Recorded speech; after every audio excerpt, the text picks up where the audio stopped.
My name's Majid, like magic. To all of you about a very, very important topic, and a topic that's bothered a lot of people, and that's called Phoenix. Good.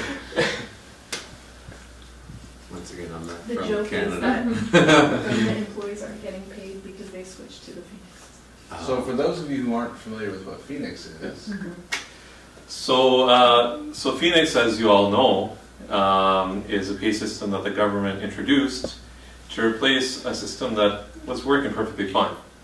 But as you all know, government is about changing things that work perfectly fine, and they try to substantiate that and say that it's going to be an effective use of taxpayer money. But this, as you all know, is a huge bust.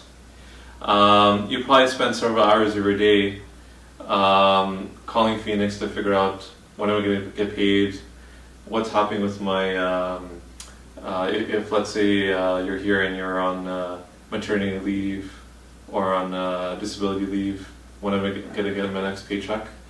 And frankly, the clients that work with me, they don't even ask that question.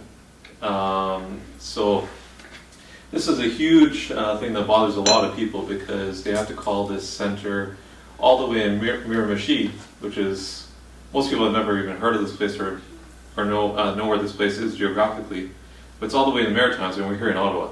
You can't talk to someone physically, you have to talk to someone over the phone. And to be honest, you get the runaround. You talk to 3 people, they all give you different answers, you have to send several emails, and it just really not something that's pleasant. It takes a lot of your time away to do productive things. And that's part of the reason why I left the government. I kind of detested the fact that there would be a whole bunch of responsibilities and tasks that were given to me, and by the time I completed them, so I was given 2 or 3 tasks that I was told it would take 6 weeks, but I would complete in 2 weeks, and the rest of the time I'd just be surfing the internet doing a whole bunch of random things. But I'm sure there's a couple of people in this room that take their job seriously. So, but for my clients, really, they're well prepared because they have a really good idea of how their paycheck works, how to have that emergency reserve set up. So they really don't have to worry about, if let's say I don't get paid for the next 2 or 3 months, what's going to happen. So part of the reason why Christine invited me today is, and she can share this as well, that I basically dissected for her entire paycheck. So I took a look at the breakdown of her gross pay, net pay, the withholding taxes, all the various deductions, and I tried to make it very simple and easy for her to understand. There's people I talked to today that don't even know how to pull up their pay stub. So, fortunately enough, I basically got a first-hand experience of how the work system works. So if you're having any troubles accessing that information, I know fully well how to access that information. But really, for me, my clients don't have that frustration. You know what? Saad, I have that TFSA set aside, or I have that emergency reserve, so I really have nothing to worry about. So in fact, when a Phoenix issue comes up, and when my clients call me, it's not because they didn't receive a paycheck, it's because they were actually overpaid. So when they say, I was overpaid, and I say, that's great, we can take advantage of that. So if you're overpaid, you can take that money and plop it into a TFSA and take advantage of it. So minimum earning 1.2% of the money.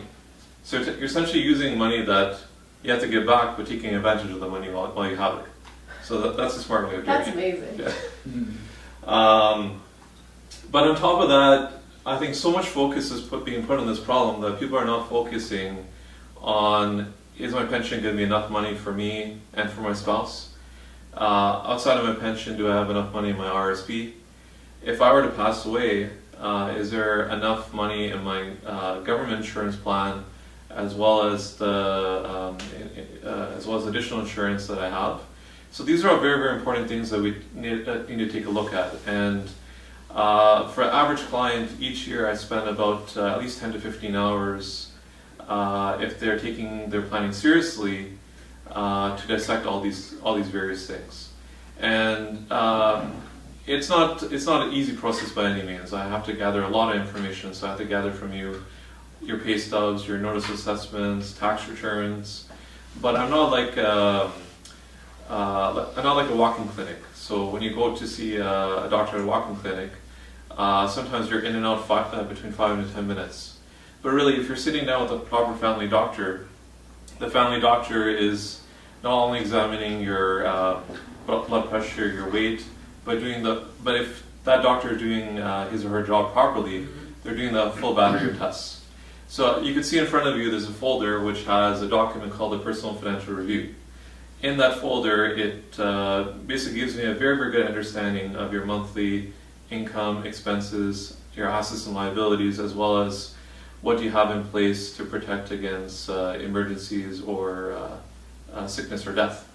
So unless I know all these things, I don't have the proper picture, and that's why people say Saad is the go-to guy for that. But also my clients feel I'm like a financial conciliator. Any person that they can, anytime that they need to call me about anything, I know a lot of people in Ottawa that can address their needs. So also in the folder in front of you, there's a kind of questionnaire that will help me establish what exactly you're looking for. If there's any particular issue I have not addressed today, then feel free to ask me at the end of this presentation. But yeah, thank you very much. My name's Majid, like magic.